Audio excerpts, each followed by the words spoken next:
This video is sponsored by Ram Ram Group of Companies, co-sponsored by Nature House and Bhaiya Ji Silver Coated Ilachi.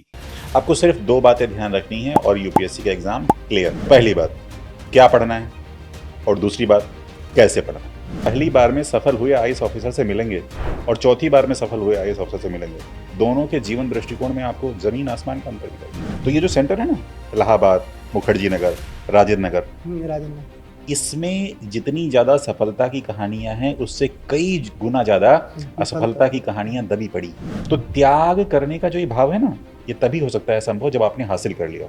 UPSC के चयन की अपनी एक प्रक्रिया है और उसमें कोई संदेह नहीं है कि उनकी प्रक्रिया बहुत निष्पक्ष है और उसकी गुणवत्ता का स्तर इतना है कि कोई भी गलत व्यक्ति के जाने की संभावना बहुत कम है। लोगों के हिसाब से तो फिर मुझे 10 से 5 की नौकरी करनी चाहिए थी। मैंने एमबीए किया था 2004 में, तो उनको तो इमीडिएटली था कि आपको नौकरी करो। कलेक्टर साहब से मुझे अपना काम अपने अधिकार के दम पे लेना है, पैर छू करके नहीं लेना है। अगर आत्मिक संतोष नहीं है आपको, सृजनात्मक संतोष नहीं है आपको, तो आप चाहे कुछ भी कर लें और कुछ भी हासिल कर लें, तो निरर्थक है। अगर तुम्हारी पहली फिल्म ही दुनिया के 43 देशों में देखी जा सकती है, अप्रिशिएट की जा सकती है, इंडिया के बॉलीवुड के बड़े फिल्म मेकर आपसे व्यक्तिगत तौर पे मिलते हैं उस छोटी सी फिल्म के लिए, तो इसका मतलब शायद ये आपके लिए सही होगा। नर्सरी वाले ने बड़ी अच्छी बात कही थी मुझसे। मैंने कहा कि तुम ऐसे सड़क के किनारे नर्सरी लगा के रखे हो, कभी बिकेगा नहीं बिकेगा, कैसे खर्च चलेगा, तुम्हें इसकी समस्या नहीं होती। बड़ा खुश दिख रहा था। तो मैंने मुझसे पूछा, उसने कहा भैया दो ही ऑप्शन तो हैं, या तो ये बिक जाएगा तो प्रॉफिट देके जाएगा, और नहीं बिकेगा तो और बड़ा होगा तो और ज़्यादा प्रॉफिट देके जाएगा। कि आपके टीम मेंबर्स दिन प्रतिदिन अपनी पर्सनालिटी में कुछ वैल्यू एडिशन कर रहे हैं, तो वो नौकरी नहीं है, वो आनंद है। हर कागज ऊपर से ही देना पड़ता है कि कुछ कागज अंदर टेबल भी देना पड़ता है? मेरा व्यक्तिगत अनुभव तो ऐसा नहीं रहा है। हो सकता है मेरे इतिहास की वजह से ऐसा रहा हो। हमारे यहाँ भीड़ का नेता चुनने की आज़ादी किसको है? भीड़ को। तो भीड़ ने एक जो नेता चुन लिया है, अब वो चेंज नहीं कर पाएगी, अब उसको उसी के हिसाब से चलना पड़ेगा। ईडीआईटी का ना बहुत दुरुपयोग हो रहा है। होता है क्या? आप तो वहीं से आए? नहीं, मेरी सीमा से बाहर है। ठीक है। आप जो चाहते हैं आपको मिल गया, तो ये तय है कि आपको वो कुछ नहीं मिला है जो आप नहीं चाहते थे। एक लाइन है जो मैंने मुखर्जी नगर में रहते हुए लिखी थी, अपरिचित पंथ ही है लक्ष्य मेरा, वही हूँ पार, वही गांडी, वही कुरुक्षेत्र मेरा। और समर हो शेष तो परिणाम की चिंता किसे, समर हो शेष तो परिणाम की चिंता किसे है, विजय मेरी, गति मेरी, शिखर मेरा, समर। आज के दौर में खासकर जो नौकरी पेशे वाले हैं वो अपनी नौकरी से असंतुष्ट होते हैं। उनको लगता है कि जो मैं नौकरी कर रहा हूँ मैं इसके लिए बना ही नहीं हूँ। सोचते हैं, दूसरे की नौकरी देख के सोचते हैं कि काश ये वाली नौकरी मेरे पास होती।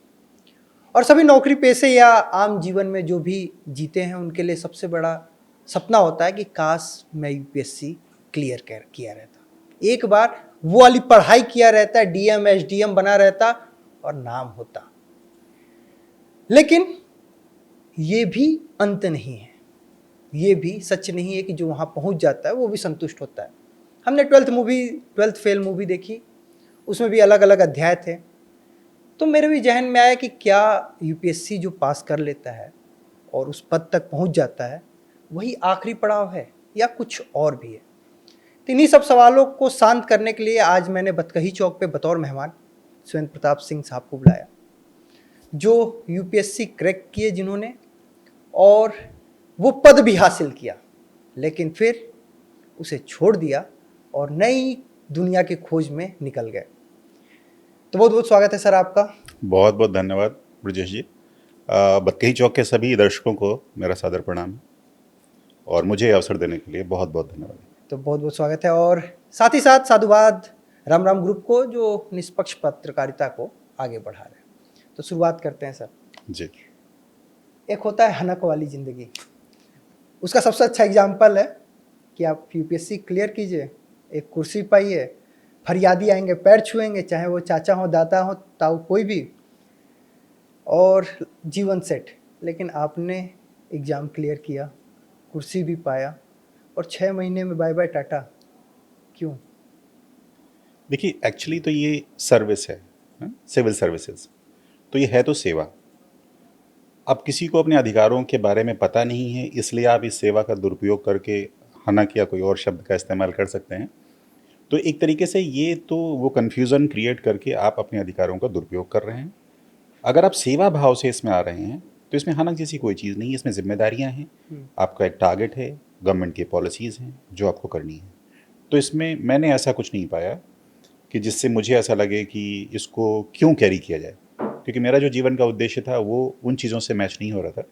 तो मुझे लगा इसको फिर I am not the fittest person for this, तो इसलिए कहा जाता है यूपीएससी या फिर सिविल सर्विसेज जो पास करके पद पे जाते हैं, जी, चाहे जी। आईआरएस हो, आईपीएस हो या फिर आईएएस हो, वो कानून बनाने में मदद करते हैं जो देश को बेहतर बनाता है।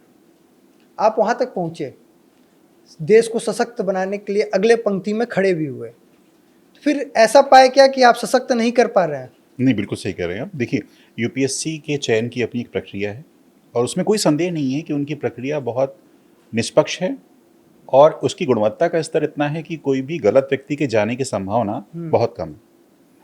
तो योग्यता होना एक बात है, दूसरी बात यह है कि क्या मैं इससे बेहतर समाज को कुछ दे सकता हूँ या नहीं, और अपनी संतुष्टि की बात है। तो जो मैंने महसूस किया कि कहीं ना कहीं मैं इससे कहीं बेहतर कर सकता हूँ कुछ और चीज़ों को लेकर के। आपने कहा ना कि वो हनक वाली बात, तो वहीं से शुरू करता हूँ मैं कि अगर मैं ये चाहूँ कि मेरे देश की जनता अपने अधिकारों के प्रति जागरूक हो जाए और फिर उसे पता हो कि कलेक्टर साहब से मुझे अपना काम अपने अधिकार के दम पे लेना है, पैर छू करके नहीं लेना है, ये आप कलेक्टर रहते हुए नहीं कर सकते हैं। और अगर करते हैं तो बहुत सारे अन्य कलेक्टर जो है ना उनको अपने खिलाफ खड़ा कर लेंगे। लेकिन जब आप उस फॉर्मेट से बाहर निकले होते हैं, ये ब्रजेश आसानी से कर सकते हैं, शिवेंद्र प्रताप सिंह अब आसानी से कर सकते हैं, लेकिन शिवेंद्र प्रताप सिंह कोई आयुक्त या कोई कलेक्टर बन के ये काम तब नहीं कर सकते थे।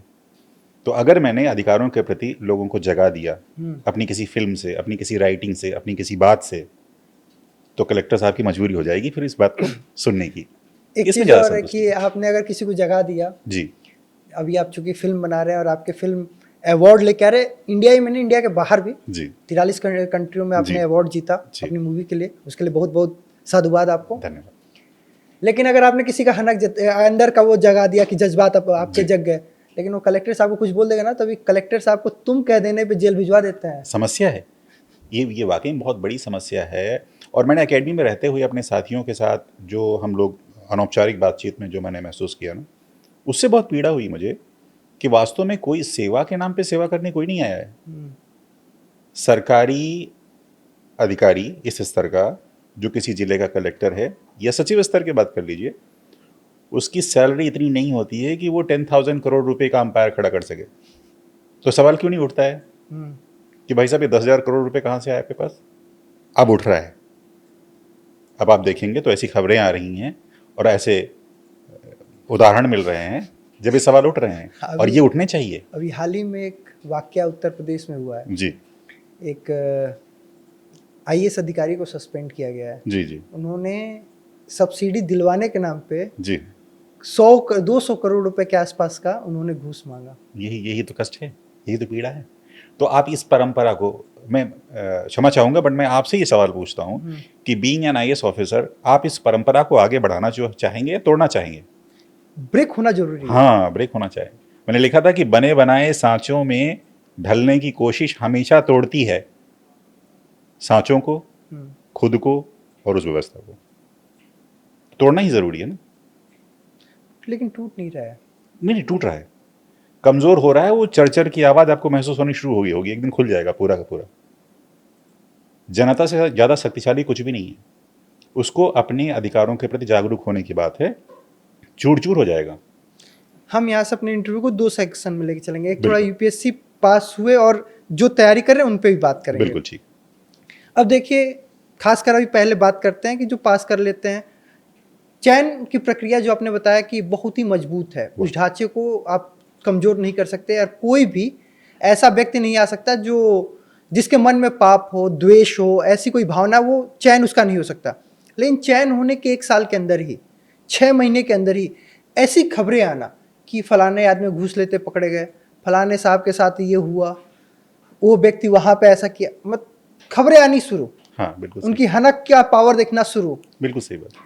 तो इतना मजबूत प्रणाली होने के बाद भी कोई मुखर्जी नगर में, इलाहाबाद में या दिल्ली में जहां भी तैयारी होती है, वहां उस लड़के को पूछ लीजिए, उसको देश बदलना है, वो आया ही इसीलिए कि समाज बदल डालेगा। लेकिन जैसे सिस्टम में आया, सबसे पहले वही बदल जाता है।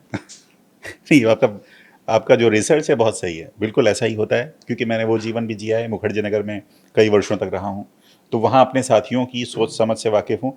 और जब वही लोग एकेडमी में पहुँचते हैं और वहाँ जो ट्रीटमेंट मिलता है, तो वहाँ उसके बाद एक तीसरा चरण आता है, जब हम फील्ड में जनता से इंटरेक्ट कर रहे होते हैं। ये बदलाव आता क्यों है? इसका जिम्मेदार आप हैं, आपके माता पिता हैं, आपका परिवेश है, आपके पड़ोसी हैं, रिश्तेदार हैं, आपकी पत्नी या पति जो भी वो हैं।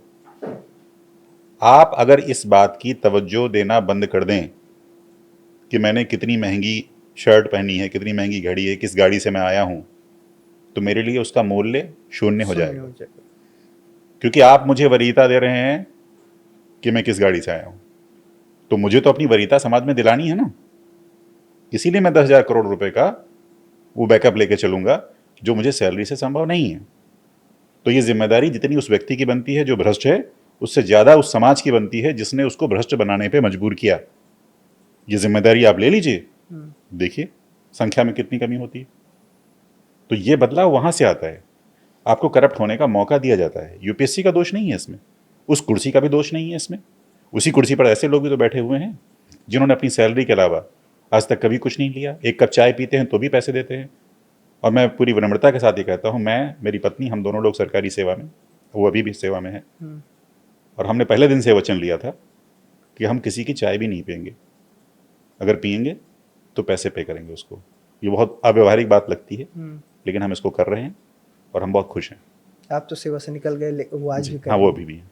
तो अब आपने कहा कि, लेकिन इसके आगे तो फिर आपका जो दूसरा रोल है वो भी जिम्मेदार आ जाता है, जो आपने कहा जी, कि गाड़ी, कपड़े, जूते अगर हम देखना छोड़ दें, अब आप मूवी बना रहे हैं, डॉक्यूमेंट्री बना रहे हैं। बिल्कुल। एक होता है सिस्टम को अंदर से दुरुस्त करना, और जो अंदर से दुरुस्त नहीं हो पाया उसे आप मूवी से दिखाते हैं। Movie is the mirror of society, reflection of society, अब जो भी कह लीजिए। बिल्कुल। वहां दिखता है कि भाई जो मर्सिडीज से आ रहा है, रोलेक्स की घड़ी पहन रहा है और पाडा के जूते पहन रहा है, हाँ, वो स्टेटस सिंबल है। जी। मूवी ये बना रहा है तो जी। लोग को ऐसा लगता है अच्छा मूवी में ये दिखा तो स्टेटस सिंबल यही होगा। बहुत बढ़िया। तो जिम्मेदार तब दूसरा आपका रोल हो गया। नहीं, बहुत अच्छा आपने दोनों चीज़ों को कनेक्ट किया है, और मैं बड़ा प्रसन्न हूँ कि आपका चेतना का स्तर ये है कि आप इस गहराई तक सोचते हैं। देखिए, दोनों के उद्देश्य में फ़र्क है, बहुत क्लियर कट फ़र्क है। आपने सेवा भाव से सिविल सेवा ज्वाइन की तो आपका उद्देश्य दूसरा होगा। आपने किसी और भाव से ज्वाइन की है तो सिविल सेवा तो आपके लिए उपकरण है, आप अपना उस उद्देश्य को पूरा करने में लग जाएंगे। ये जो मैं बनाना चाह रहा हूँ डॉक्यूमेंट्री है या फिक्शन है, उसका उद्देश्य क्या है? फिक्शन का उद्देश्य जनरली मनोरंजन होगा, वो भी एक सीमा तक, अपनी अपनी जो मेरी सीमाएं हैं उसके भीतर। डॉक्यूमेंट्री का उद्देश्य मेरा कि जस का तस रख देना, जो जैसा है ना वैसा रख देना।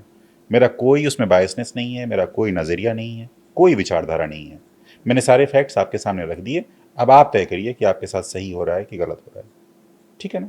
तो उसमें कहीं भी ऐसी गाड़ी, कहीं भी ऐसा रोलेक्स, ऐसा कुछ आने का सवाल ही नहीं पैदा होता है।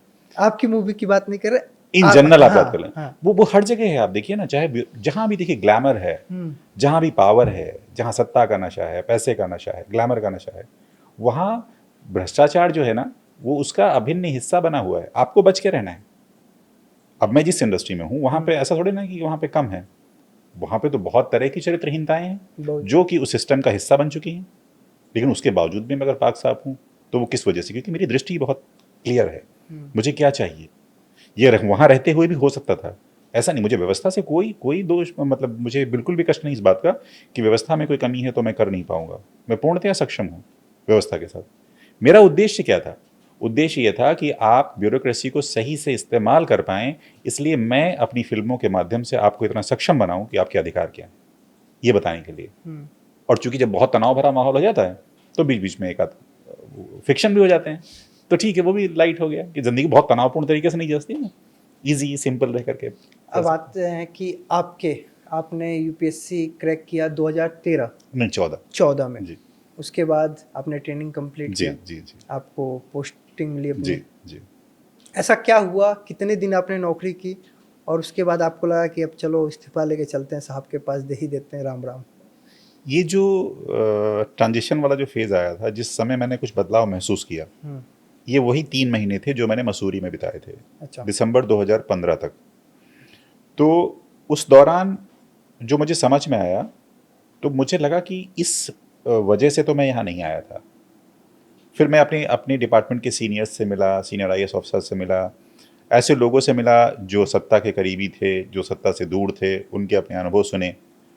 तो मुझे लगा कि आज के 20 साल बाद मैं भी यही कर रहा हूँगा, इसी तरीके से। और एक उपकरण की तरह इस्तेमाल होऊंगा। मेरा परिवार, मेरा रिश्तेदार, मेरे मित्र, मेरी पत्नी, मेरे बच्चे मुझे उपकरण की तरह देख रहे होंगे, इस्तेमाल कर रहे होंगे। तो मुझसे बड़ा मूर्ख तो कोई नहीं है। या फिर मैं अकेले झंडा लेके दौड़ जाऊँ कि नहीं भाई चलो, तो मैं धरना भी नहीं दे सकता अगर मैं IAS ऑफिसर हूँ, है ना। तो मैं करना क्या है मुझे फिर, क्योंकि मुझे क्या चाहिए थी, एक तो मुझे क्रिएटिव सेटिस्फेक्शन वो चाहिए था, मेरी प्रायोरिटी थी कि अगर आत्मिक संतोष नहीं है आपको, सृजनात्मक संतोष नहीं है आपको, तो आप चाहे कुछ भी कर लें और कुछ भी हासिल कर लें, तो निरर्थक है। तो वो चीज़ पहली मुझे दिसंबर 2015 में महसूस हुआ कि नहीं, ये वो जगह नहीं है और मुझे यहाँ छोड़ देना चाहिए।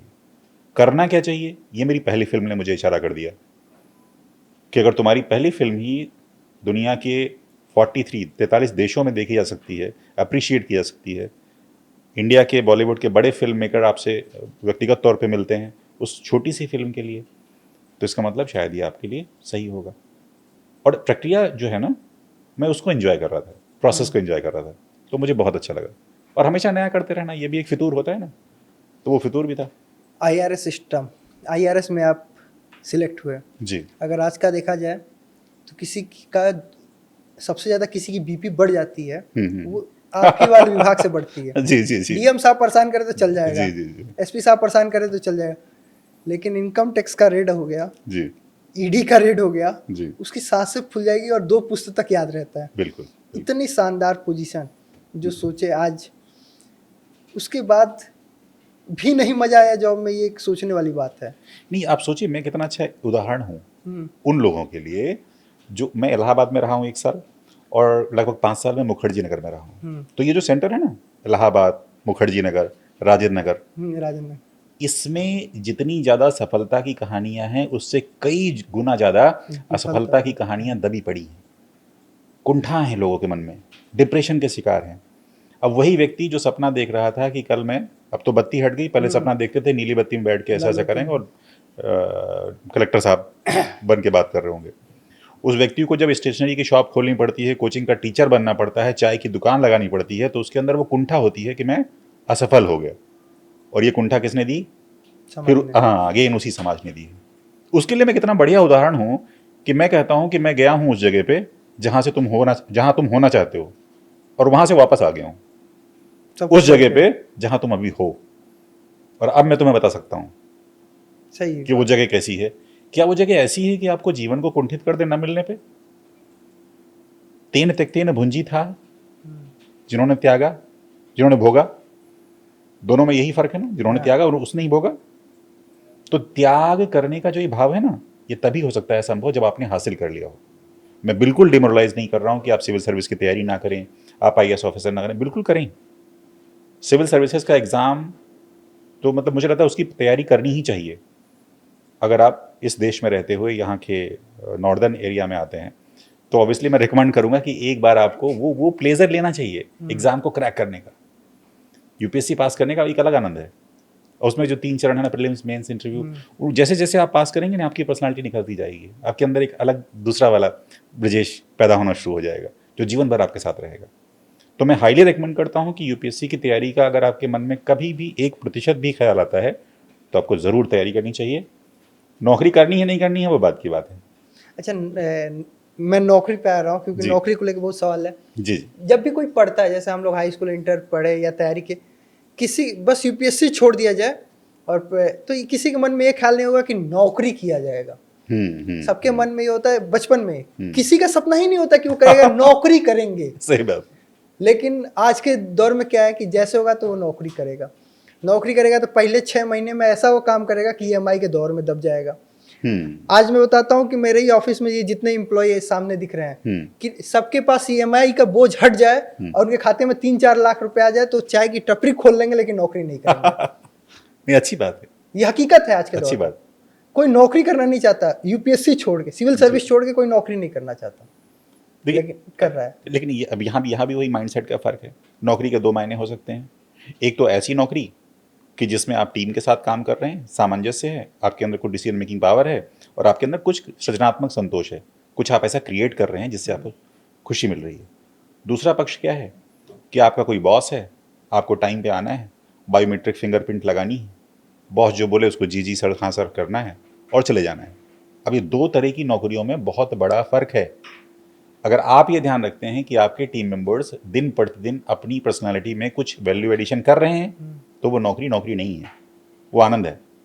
और अगर आप ये कहते हैं कि नहीं वो 10 से 6 तक मैं जितनी सैलरी देता हूँ उसका खून कितने तरीके से पी सकता हूँ, तो ये नौकरी है। तो ये कल्चर कैसे बनेगा, या ये जिम्मेदारी आपकी है। नहीं, ये कल्चर तो मैं डेवलप कर रहा हूँ, हाँ। लेकिन अब डिपेंड यही बात है ना कि फिर भी उस नौकरी में किसी को संतोष नहीं होता है। हाँ, क्योंकि हाँ। नाम उसकी नौकरी होती है। बिल्कुल बिल्कुल। आज आपके साथ ये हुआ कि आपने जब वो जॉब छोड़ा तो आपके मन में ऐसा नहीं था कि घर परिवार कैसे चलेगा, बिल्कुल पापा क्या कहेंगे, बिल्कुल सही बात। रिश्तेदार क्या कहेंगे।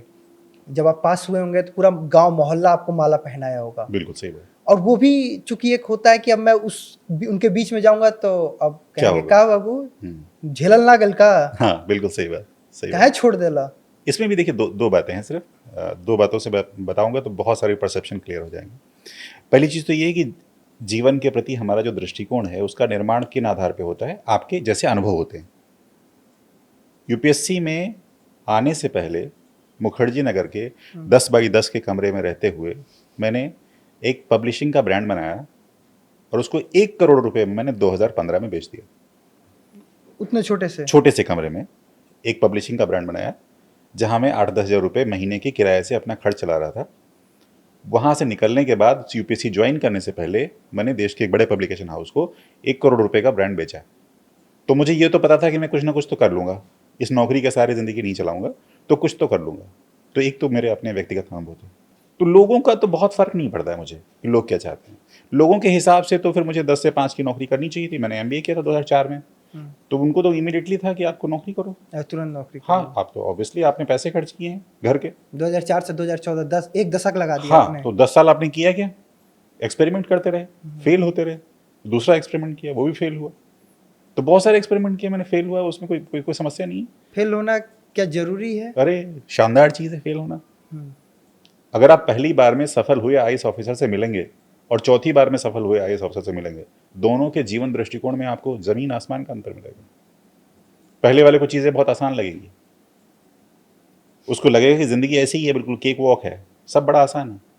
और चौथे वाले को दूसरे की समस्या को समझने की दृष्टि पैदा होगी। तो जब कोई फरियादी उसके पास अपनी समस्या लेके जाएगा ना, वो ज़्यादा गहनता से, ज़्यादा संवेदनशीलता से समझेगा इस बात को, इसकी संभावना ज़्यादा है। तो फेल होना तो बहुत ब्लेस्ड है। अगर आप फेल हो रहे हैं तो आपको बहुत बड़ी ब्लेसिंग्स हैं आपके पास। फेल होने पे जो बाकी यूपीएससी या किसी भी एग्जाम की तैयारी करते हो सुसाइड कर लेते हो, इसको आप कैसे देखते हैं? यस, ये जिम्मेदारी परिवार की थी, साथियों की थी कि उनको बताया जाए कि फेल होना जीवन का अंत नहीं है, आपकी अपॉर्चुनिटीज़ का अंत नहीं है। फेल होना एक प्रक्रिया है जो आपको बेहतर बना रही है, और ये कोई डायलॉगबाजी नहीं है, ये मैं अपने अनुभव से कह सकता हूँ। मैं हर बार फेल होता हूँ, हर बार उठता हूँ और हर बार नया निर्माण करता हूँ पिछले वाले से बेहतर। तो कभी फेल मेरे अंदर कुंठा थोड़ी ना पैदा करेगी। ये बिल्कुल वैसा ही है जैसे नर्सरी के जो लोग लगाते हैं। नर्सरी वाले ने बड़ी अच्छी बात कही थी मुझसे। मैंने कहा कि तुम ऐसे सड़क के किनारे नर्सरी लगा के रखे हो, कभी बिकेगा नहीं बिकेगा, कैसे खर्च चलेगा, तुम्हें इसकी समस्या नहीं होती? बड़ा खुश दिख रहा था। तो मैंने मुझसे पूछा, उसने कहा भैया 2 ही ऑप्शन तो हैं, या तो ये बिक जाएगा तो प्रॉफिट देके जाएगा, और नहीं बिकेगा तो और बड़ा होगा तो और ज़्यादा प्रॉफिट देके जाएगा। जिंदगी साथ भी ऐसे ही, आप सींचते रहिए, खाद पानी देते रहिए अपने आप को, जितनी देर में बिकेगा उतना कीमती बिकेगा। वही जैसे यूपीएससी फर्स्ट बार में क्लियर कर लिए तो अनुभव सस्ता नहीं, बिकेगा, वही बात है। चौथी बार में बिकेगा ज़्यादा महंगा बिकेगा।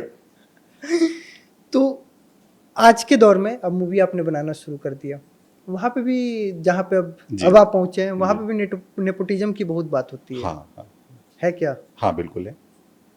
फिल्म निर्माण में भी बहुत सारी चीज़ें ना, एक तो फिल्म व्यवसाय है, अगर आप व्यवसाय के तौर पे देखेंगे तो फिर मेरी कोई खास दिलचस्पी है नहीं।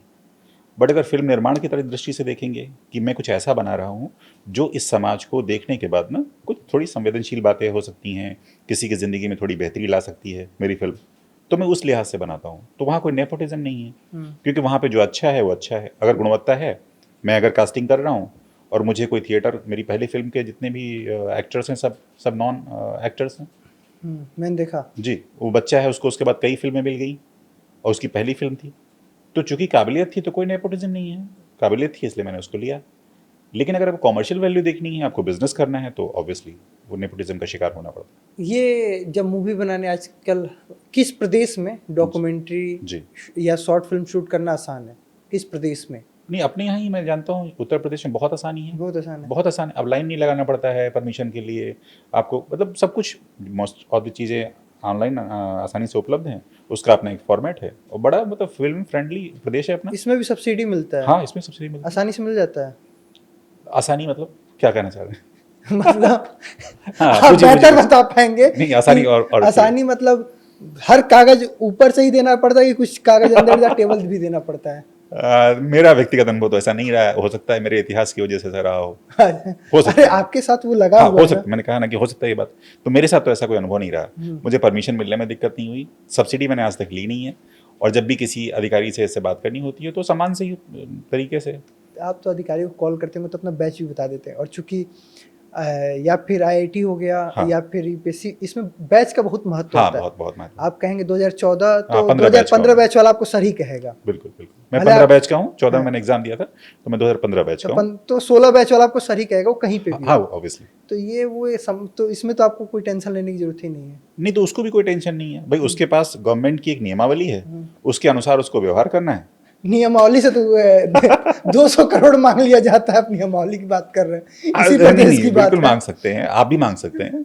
जैसे अभी अभी क्या है, अगर आपका जो दबाव समूह बड़ा हो जाए और देश का 1/3 हिस्सा आपके पास आ जाए, मैं मान लेता हूँ 50 करोड़ के सब्सक्राइबर हो जाए आपके एक्टिव, तो नियमावली आप भी बदल सकते हैं, उसमें क्या है।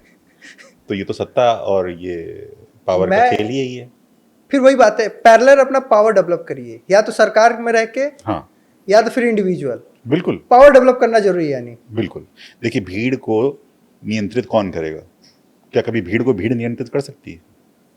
एक नेता चाहिए ना उसके लिए। और हमारे यहाँ भीड़ का नेता चुनने की आज़ादी किसको है? भीड़ को। तो भीड़ ने एक जो नेता चुन लिया है, अब वो चेंज नहीं कर पाएगी, अब उसको उसी के हिसाब से चलना पड़ेगा। तो जिस दिन उसने ब्रजेश जी को चुन लिया ना, अब जो ब्रजेश जी बोलेंगे वही सत्य है, जब तक ब्रजेश जी कुर्सी पे हैं। तो ये तो लोकतंत्र है, ये तो इनबिल्ट हिस्सा है ना उसका। ऐसा कोई सब कुछ परफेक्ट जैसा कुछ होता ही नहीं है। तो आप भी मजबूत करिए अपने आप को, और मैं उम्मीद करता हूँ कि बहुत आगे आप भी दबाव समूह बनाइए बड़ा। दबाव समूह बनेगा बहुत जल्दी। बतकही चौक का जलवा लखनऊ चौक के लिए जाना जाता है, एक चौक हमारा भी होगा, हनक। हाँ, बतकही चौक का हनक।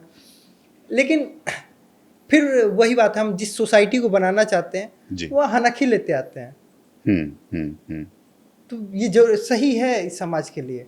नहीं, सही तो नहीं है। देखिए, जिस आदर्श समाज की कल्पना आप करते हैं उसमें क्या है कि आप अकेले नहीं हो सकते, आपको समाज के अन्य वर्गों का भी ध्यान रखना होता है।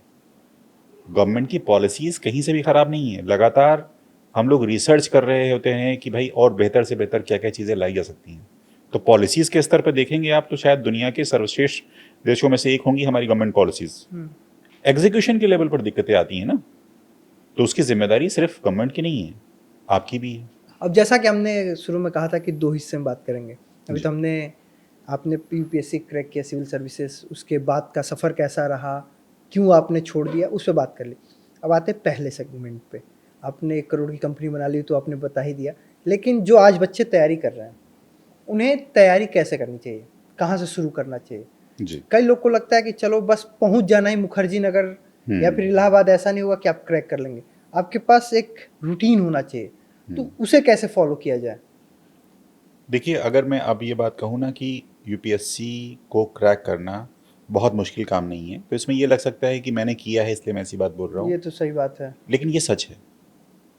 अगर आपकी योजना सही है, आपकी प्लानिंग सही है, तो आप आसानी से क्रैक कर लेंगे। इससे मुश्किल एग्ज़ाम्स आप ऑलरेडी दे करके आए होते हैं, आपको पता नहीं है, बट आप दे के आए होते हैं। हमारा 10th का एग्ज़ाम और 12th का एग्ज़ाम उससे कहीं ज़्यादा मुश्किल होता है। अरे मैं कई लोग को ऐसे जानता हूँ जिन्होंने अपने पूरे जीवन में यूपीएससी का फॉर्म तक नहीं भरा है। कह रहे यार क्या मतलब है पैसा बर्बाद करने का, पता क्योंकि है होगा नहीं है, होगा ही ऐसा भरोसा। यही तो है परसेप्शन। मेरे 10 अगर दोस्तों का ग्रुप है जिसमें 9 ने नहीं भरा है, आप सोचिए। मैं बताता हूँ कितना आसान है, आपको बताता हूँ, आपको अंदाजा लग जाएगा कितना आसान है। आपको सिर्फ 2 बातें ध्यान रखनी है और यूपीएससी का एग्जाम क्लियर। क्या सिर्फ क्या? 2 बातें। कौन सी 2 बातें? पहली बात, क्या पढ़ना है, और दूसरी बात, कैसे पढ़ना है। क्या पढ़ना है ये कौन बताएगा आपको? आपका सिलेबस। सिलेबस में लिखा है ना, बस उतना ही पढ़ना है। कैसे पढ़ना है? पिछले 10 साल के जो सवाल पूछे गए हैं ना, वो बताते हैं पैटर्न, कि किस पैटर्न से पढ़ना है। तो अगर आपको पता है क्या पढ़ना है और कैसे पढ़ना है, खत्म। कितने घंटे पढ़ना है? घंटे वंटे मैटर ही नहीं करता है, आपकी जिम्मेदारी है ना। सिलेबस में लिखा है इतना पूरा करना है आपको एग्जाम से पहले पहले, तो आप चाहे 2 घंटे में कर डालो, चाहे 10 घंटे पढ़ो, आपको पूरा करना है। अपनी बात को सलीके से कहने का तरीका, इस पे लगातार काम करना है। ये चीजें अगर आपके पास हैं, आप आराम से क्लियर कर लेंगे। एक ये भी होता है कि शुरू कहाँ से करें। अच्छा, जो कई बार होता है कि अब 12th फेल मूवी हमने देखा जी जी। कि 12th में फेल हो गए, कुछ भी बेस नहीं, फिर भी जाके क्रैक हो गया, एग्जाम पास कर लिया। लेकिन आज भी कई लोग अंदर से डरे हुए होते हैं कि अरे यार, छपंदरी केन से तो पास हो गए, बिल्कुल, इसी बिल्कुल, तरीके से हो गया, अब यूपीएससी कहाँ से इतना बड़ा सपना सोचें। नहीं, बहुत आसान है। देखिए, उसकी बहुत बुनियादी एक ज़रूरत होती है कि एनसीईआरटी के जो बुक्स हैं ना, 6 से लेकर 12 तक, उन पे आपकी अच्छी कमांड होनी चाहिए। अच्छी का मतलब बिल्कुल अच्छी। अगर किसी भी 6 से लेकर 12 तक की पुस्तक का कोई भी एक लाइन मैं पूछूं, तो उसको डिटेल में आंसर देना आना चाहिए आपका, कि हाँ ये यहाँ से ली गई, इसका ये रेफरेंस है, इसका ये मायने है। अगर इतना कर लिया किसी ने, तो फिर मुझे नहीं लगता कि कोई कारण ऐसा होगा कि वो सफल ना हो। 6 से 12 तक की एनसीईआरटी कंप्लीटली एकदम तैयार होनी चाहिए। बहुत आसान है, मुश्किल नहीं है। अच्छा, आज के डेट में लेकिन जो भी तैयारी करने वहाँ जाता है, जो भी पहुँच जाते हैं वहाँ पे, परिवार का दबाव, सपोर्ट कैसा होना चाहिए उनके साथ? परिवार की जिम्मेदारी तो बनती है, क्योंकि तनाव बहुत रहता है। लाखों लाख लोग एग्ज़ाम दे रहे होते हैं, सिलेक्शन कुछ लोगों का होना है, तो ये कंपटीशन तो है, केक वॉक नहीं है। इसलिए परिवार की जिम्मेदारी बहुत बढ़ जाती है। मैं सौभाग्यशाली हूँ कि मेरे उन क्षणों में जब मैं लो महसूस कर रहा था, जब एग्ज़ाम क्लियर नहीं हो रहा था, तो मेरे परिवार ने बहुत साथ दिया। चूँकि मेरी पत्नी खुद भी प्रिपेयर कर रही थी, इसलिए वो मेरे लिए बहुत बड़ा सहारा है, बहुत बड़ा संबल रही। तो आपके जीवन में कोई अच्छा दोस्त, पिता, माँ, भाई, कुछ भी एक ऐसा है ना, जो उन मुश्किल क्षणों में आपसे कहे नहीं यार कर सकते हो, तुम करोगे ही करोगे, बस। अच्छा, देखिए, मैं एक बार एक ही फिल्म का नाम ले रहा हूँ, 12th फेल, हम्म। क्योंकि अभी हाल ही में बहुत चर्चा में रहा। जी जी। उनकी भी गर्लफ्रेंड साहब बहुत साथ देती हैं, हाँ, और आपकी भी पत्नी बहुत साथ दे हाँ, रही हैं, हाँ, दी है जब भी हाँ। आपने तैयारी की। तो क्या गर्लफ्रेंड बना के रखना भी जरूरी है क्या? ये निश्चित फॉर्मेट नहीं है, बट अगर हाँ आप अपने दर्शकों को राय देना चाहें तो आप दे सकते हैं, क्योंकि कोई एक एलिमेंट तो होना चाहिए लाइफ में ऐसा जो आपको प्रेरित करता रहे। लेकिन डिस्ट्रैक्शन ना करें। अब ये आपके ऊपर है ना। कितना जाना ये तो आप ये आप पे डिपेंड करता है कि आप किस व्यक्तित्व के हैं। क्या आप डिस्ट्रैक्शन चाहते हैं लाइफ में, या कंसंट्रेशन चाहते हैं? अगर कंसंट्रेशन चाहते हैं तो फिर तो कोई समस्या नहीं है। एक सवाल मेरे जहन में हाँ। बहुत पहले मैं लेना चाह रहा था, नहीं ले पाया। आजकल एक बहुत सवाल होता है, पॉलिटिकल सवाल है, जी, आपके please। ऊपर है, आप जवाब देना चाहें नहीं, प्लीज। कि ईडी का ना बहुत दुरुपयोग हो रहा है, होता है क्या? आप तो वहीं से आए हैं। सवाल क्या है? आपके इस रिएक्शन से मुझे मनमोहन सिंह याद आ गए, जिन्होंने एक वक्त पे कहा था कि हजारों जवाबों से अच्छी है मेरी एक खामोशी, जो कई सवालों के लाज रख लेती है। नहीं, मेरी सीमा से बाहर है। अरे ठीक है, मैंने कहा ना आपके ऊपर है।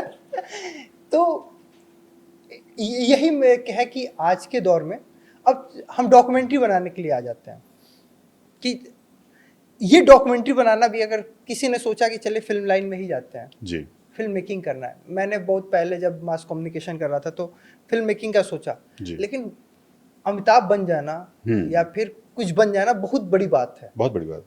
आपको उसके लिए पहले रोज का खर्च आप कैसे निकालेंगे, बिल्कुल, ये बड़ा चैलेंज है। बिल्कुल। और टिकटॉक और इंस्टाग्राम के रील से 1-2 गाने मिल जाएंगे, बिल्कुल, लेकिन आप फिल्म मेकर नहीं बन पाएंगे। सही बात। उसके लिए आपको अच्छे अच्छे DSLR चाहिए, अच्छे अच्छे लेंसेज चाहिए, आपको शटर स्पीड, अपर्चर और ISO का कॉम्बिनेशन समझना होगा, बिल्कुल। ट्राइपॉड उठाने आना पड़ेगा, आपको अलग अलग एंगल पता होना चाहिए, टॉप एंगल क्या है, OTS क्या है, आपको ये पता होना। उसके लिए आपको क्लास करने पड़ेंगे। तो एक गरीब परिवार के बच्चे के लिए ये संभव नहीं है, ये भी बहुत महंगी थोड़ा पढ़ाई है। असहमत हूँ मैं इस बात से, हाँ? थोड़ा असहमत हूँ मैं इस बात से, हम्म, इस मामले में कि इन सब के साथ साथ एक चीज़ और चाहिए, हम्म, और वो है will power. Vision. Will power, अच्छा, विल पावर। विजन तो बाद में आएगा ना आपके पास। हम्म, एक विल पावर, एक सनक की फिल्म बनानी है, पता कुछ नहीं है, लेकिन ये है कि फिल्म बनानी है। के आसिफ कितना बड़ा एग्जाम्पल हमारे सामने। मुगले आजम बनाते समय उन्होंने ऐसे ऐसे काम किए हैं जो लोग कहते थे कि ये पागल आदमी है, कुछ नहीं करेगा।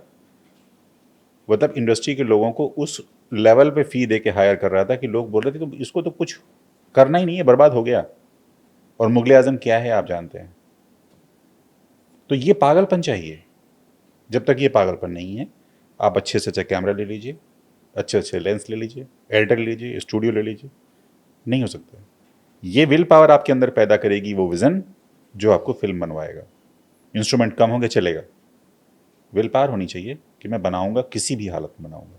मुझे लगता है मसान जब आया था, देखिए यूट्यूब पे रिलीज हुआ था बिल्कुल, और कोई कुछ नहीं। बहुत बहुत ज़बरदस्त है। अब आप देखिए उसका विजन, देखिए दृष्टि, देखिए क्या पॉइंट ऑफ व्यू है। मैं मुझे भुला ही नहीं भूलता है वो सीन विकी कौशल का, जब वो कहता है साला दुख काहे खत्म नहीं होता है बे। साला दुख क्या खत्म नहीं क्या होता। क्या क्या क्या बात है जो आप शायद 10 मिनट तक बोलेंगे और एक डायलॉग में बोलेंगे ये दुख काहे खत्म नहीं होता बे। दुष्यंत कुमार की वो लाइन, तू किसी रेल सी गुजरती है, मैं किसी पुल सा थड़थड़ाता हूँ, वो कितनी रिलेवेंट हो जाती है वहां पे। ये कौन बताएगा, ये वो आपका विजन बताएगा। अभी आपने जो सवाल किया था और जिस तरीके से कनेक्ट किया आपने, वो कहाँ से आया, वो विजन से आया। तो ये इसी की कमी है। स्ट्रांग विल पावर है तो ये सब इंस्ट्रूमेंट बहुत बहुत छोटी चीज है। एक और इस विजन को पैदा करने के लिए आज के जो युवा हैं, इसको आप बेहतर तरीके से बता पाएंगे, जी। क्योंकि मैंने कम ही दौर समय में उसको देखा है। वो नशे का भी सहारा बहुत लेते हैं। हाँ। ज्वाइंट पीना, हाँ। गांजा फूक लेना, बिल्कुल कि मैं डेप्थ में सोच पाऊंगा। बिल्कुल। और उसके बहुत से एग्जाम्पल, वो जब लौट के आते हैं, कुछ सुसाइड, कुछ ऐसे। तो ऐसा है इस सोसाइटी में, और क्या ये जरूरी है? देखिए पंचतंत्र की कहानियां हम सब ने सुनी है ना। तो एक बार किसी एक गीदड़ ने शेर की खाल पहन के जंगल में घूमना शुरू कर दिया था, क्योंकि उसको लगता था कि स्किन जैसी होगी लोग वैसी सम्मान करेंगे। लोग कर भी रहे थे, लेकिन जैसे ही उसकी आवाज़ निकली मुंह से, पता चल गया। किसी बड़े फिल्म मेकर या किसी बड़े कलाकार की इस अदा पे कि वो सिगरेट पीता है, जॉइंट पीता था, सिगार पीता था, उसको कॉपी कर लेने से आप फिल्म मेकर नहीं बन सकते हैं। बेवकूफ़ी है बिल्कुल, ये मूर्ख लोग हैं अगर ऐसा है। स्क्रिप्ट लिखने के लिए, हाँ, डेप्थ में सोचने के लिए डेप्थ में सोचना है तो मुझे वो माइंडसेट चाहिए। बेवकूफ़ियाँ हैं, ऐसा कुछ नहीं होता है। 10 दिन तक किसी एक्टर ने अपने आप को कमरे में बंद कर लिया कि नहीं मेथड एक्टिंग करनी है मुझे, तो मैं वैसा ऐसा करूँगा, तो उस मूड में जाऊँगा। प्रेमचंद हम सभी जानते हैं, प्रेमचंद ने कोई कहानी लिखी, मैं उसका शीर्षक भूल गया हूँ, उसमें वो कोई फीमेल कैरेक्टर के बारे में अपनी अनुभूति लिख रहे हैं। मैं ऐसा करती थी, मैं ऐसा जाती थी तो ऐसा हुआ। एक मेल कैंडिडेट फीमेल कैरेक्टर को अडॉप्ट करने के लिए क्या अपना जेंडर चेंज करना पड़ा उसको, या मानसिक स्तर पे अपने आप को उसने महसूस किया? तो ये होती है कलात्मक अभिव्यक्ति। उसके लिए उसे औरत बनना नहीं पड़ता है कि औरत की बात कहनी है उसको। तो आपको ये नशे में जाना नहीं पड़ता है कि हाँ मुझे कंसंट्रेशन नहीं हो रहा तो भाई कुछ और कर लो, कोई छोटी मोटी दुकान खोल लो। क्यों फिल्म बनानी है आपको? आप दुनिया को बेहतर चीज़ें पेश करने के लिए खुद को बदतर बना रहे हो, ये कौन सी फिल्म मेकिंग है? ये तो बिल्कुल ही मूर्खता है। और अच्छा, आज के दौर में अगर कोई व्यक्ति जो शॉर्ट फिल्म बनाना चाहे, जी। OTT आ जाने से ये बहुत बेहतर हो गया। हाँ, क्योंकि पहले, अब आपके पास पैसे नहीं है तो आप अपनी शॉर्ट फिल्म यूट्यूब पे तो डाल ही सकते हैं। बिल्कुल डाल सकते। मेरे दोस्त कुछ हैं जिन्होंने फुद्दू कलाकार नाम से यूट्यूब चैनल चलाया, उस पर शॉर्ट फिल्म डालने लगे, आज उसके मिलियन सब्सक्राइबर हैं। बिल्कुल ठीक। तो ये OTT, और खासकर कोविड के बाद जो ये दौर आया कि G5 आ गया, जियो हॉटस्टार आ गया, नेटफ्लिक्स, अमेजॉन, G5, इनके आ जाने से कितना आसान हो गया डॉक्यूमेंट्री बना के रिलीज करना, और उससे अर्निंग होती है कि नहीं? बहुत आसान हो गया। और पहली बात तो ये है कि आपने जो बनाया है वो क्यों बनाया है, वो पर्पस बहुत क्लियर होना चाहिए। और जितने भी नए ऐसे फिल्म मेकर हैं ना, आपके माध्यम से मैं तो उन सबका आह्वान करता हूँ कि अगर आप मेरे आसपास कहीं रहते हैं, मुझसे मिलना चाहते हैं, हमारी टीम से मिलना चाहते हैं, तो वो लोग हमसे कनेक्ट करें और हम उन्हें अच्छे से गाइड करेंगे। हमें तो ज़रूरत रहती है हमेशा अच्छे पैशनेट फिल्म मेकर्स की, एक्टर्स की, राइटर्स की। तो वो तो बड़ा आसान है आपके लिए, अपॉर्चुनिटीज़ तो खुली गई हैं। दूसरी बात ये है कि क्या इससे पैसे की कमाई होती है, नहीं होती है, क्या कर सकते हैं आप फिल्म मेकिंग में, स्पेशली जो शॉर्ट फिल्म मेकिंग या डॉक्यूमेंट्री में है, उसमें सबसे अच्छा तरीका नए लोगों के लिए ये है कि वो किसी भी अच्छे विषय पर अपनी डॉक्यूमेंट्री या फिल्म बनाएं और उसको फिल्म फेस्टिवल में 1 साल तक प्रमोट करें, भेजें। अगर फिल्म फेस्टिवल्स में वो कमाल कर गई, कहीं पे अवार्ड मिल गया, कहीं पब्लिसिटी हो गई, तो ऑब्वियसली उसको आपको पैसे मिलेंगे, कोई ना कोई स्टूडियो खरीद लेगा आपसे। कोई नहीं खरीदेगा, हम लोग हेल्प करेंगे, उसमें कोई समस्या ही नहीं है। वैसे अभी मैंने बीच में देखा आप शायरी बहुत शानदार, अपने एक शायरी बोली, शायरी भी पढ़ते हैं? नहीं, लिखने का शौक है मुझे, मैं तो कहानियाँ आपकी लिखता सबसे हूँ। फेवरेट शायरी कौन सी है? ओ, शायरी तो नहीं कहेंगे उसको। एक लाइन है जो मैंने मुखर्जी नगर में रहते हुए लिखी थी, और वो शायद आजीवन मेरे साथ रहेगी। वो ये था कि अपरिचित पंथ ही है लक्ष्य मेरा, अपरिचित पंथ ही है लक्ष्य मेरा, वही हूँ पार्थ, वही गांडीव, वही कुरुक्षेत्र मेरा। और समर हो शेष तो परिणाम की चिंता किसे है, समर हो शेष तो परिणाम की चिंता किसे है, विजय मेरी, गति मेरी, शिखर मेरा, समर मेरा। ये मुझे हमेशा प्रेरित करती है। वही बात आ गई कि आपकी जो लेखनी है वो भी आपके व्यक्तित्व को दर्शा रही है। 2 पड़ाव तो आपने जी लिया जी। और बता, अगर आपके लाइन को पढ़ा जाए कि ये भी नहीं कह रहा कि यही चीज अंत होगा। हाँ, नहीं, ये तो नहीं है। अनिश्चितता ही तो सौंदर्य है, जीवन का सौंदर्य ही अनिश्चितता में है। कुछ पूर्ण जैसी कोई चीज होती नहीं है। जैसे जापान में एक कंसेप्ट है ना, वाबी साबी, अधूरेपन का सौंदर्य। आपने देखा होगा कुछ बाउल्स होते हैं, उसमें सोने से वो चिपकाए गए होते हैं, और उनकी कीमत नॉर्मल बाउल से ज़्यादा होती है। टूटे हुए बाउल्स की कीमत नॉर्मल बाउल से ज़्यादा होती है। ये जो जीवन दृष्टि वाबी साबी के रूप में उन्होंने डेवलप की है ना, वही तो अपनाने की ज़रूरत है हमें भी। हमारा जीवन अनिश्चितताओं से भरा हुआ है। इसका दूसरा पक्ष ये है कि वो संभावनाओं से भी भरा हुआ है। अच्छा, इसको कुछ यूँ देखा जाए क्या कि अगर ख्वाब पूरे हो जाएं तो फिर मलाल किस बात का रहेगा? हाँ, वो रहना अधूरापन जरूरी है। जरूरी है। वही तो ड्राइव करेगा आपको। आप जो चाहते हैं आपको मिल गया, तो ये तय है कि आपको वो कुछ नहीं मिला है जो आप नहीं चाहते थे। और इस दुनिया में इतना कुछ है कि आपको पता नहीं क्या क्या चाहा जा सकता था। इसलिए जितना मिल रहा है ना, उसमें खुश रहिए और अधूरेपन को आराम से जिए, अनिश्चितताओं के दौर को आराम से जिए, और इसी का आनंद लीजिए, प्रक्रिया का। कहीं पहुंचने को जल्दी नहीं है, पहुंचना ही नहीं है कहीं, प्रोसेस को एंजॉय करना है। कोई कहीं नहीं पहुंचा है। आप बताइए, कोई पहुंचा है कहीं आज तक? कोई कहीं नहीं पहुंचा है।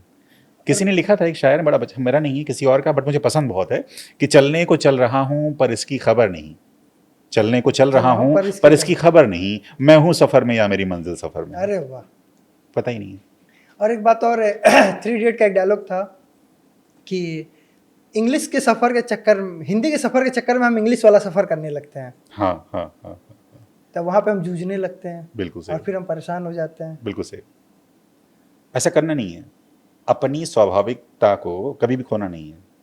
स्वाभाविक तौर पे आप जो है ना, अगर आपने उसको पहचान लिया तो आपके जीवन का सबसे बड़ा अचीवमेंट बन जाएगा। खुद की पहचान। यस, कि मैं हूं क्या, मैं क्यों एग्जिस्ट कर रहा हूं इस दुनिया में। और इस पहचान को, इसको ढूंढने में ना जन्म लग जाते हैं कई बार, एक जन्म तो पर्याप्त मैं नहीं। कह रहा हूँ 130 करोड़ की अगर जनता है ना भारत में, हाँ, उसमें बस 10 ही करोड़ की जनता को पता होगा कि वो क्या है और क्या करना है उन्हें। 120 करोड़ तो आज भी वही है। नहीं, ये भी संख्या आपने ज़्यादा बता दी। अच्छा, ज़्यादा बता दी जी। जब आप किसी व्यक्ति से मिलते हैं, आप तो बहुत लोगों का पॉडकास्ट करते हैं, मिलते रहते हैं, आप पब्लिक फिगर हैं, तो कितने व्यक्ति ऐसे होते होंगे जिनके चेहरे पे आपको ये संतुष्टि दिखती होगी कि हाँ, उनका विजन क्लियर है और उन्होंने कुछ पा लिया है? कम होंगे, संभावना है कम होंगे, और अभी भी कुछ तलाश रहे होंगे, है ना? अरे जो कहीं पहुंच गए उनको भी नहीं पता कि Yes. वो यहाँ पे क्यों है। क्यों है? कुछ बाय एक्सीडेंट पहुंच गए होते हैं, कुछ बाय चॉइस पहुंच गए होते हैं।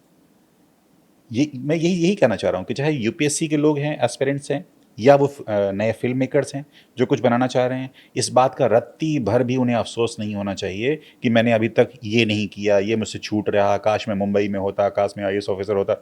ये सब करने की ज़रूरत नहीं है, बिल्कुल भी, कुछ भी। आप जहाँ हैं, जिस वक्त जैसे भी हैं, वहीं देखिए कि आप बेहतर से बेहतर क्या कर सकते हैं, और खासकर अपने वो पल को एंजॉय कीजिए। यस, प्रोसेस को। अगर हर एक सेकेंड को आप एंजॉय कर पाते हैं सुबह से लेकर शाम तक, तो आप मौज में हैं। अभी आप मुझसे जो सवाल कर रहे हैं, ये सवाल करने के दौरान अगर सवाल पूछने में आपको आनंद आ रहा है तो आपका जीवन सफल है। वही बात। सवाल का जवाब देने में मुझे आनंद आ रहा है तो उसका जीवन सफल है। जो इस समय इस वीडियो को देख रहे हैं, अगर उनको देख के उसमें मजा आ रहा है, आनंद आ रहा है, ब्लिसफुलनेस है, तो सफल है। तो वीडियो बनाना सफल है। सफल।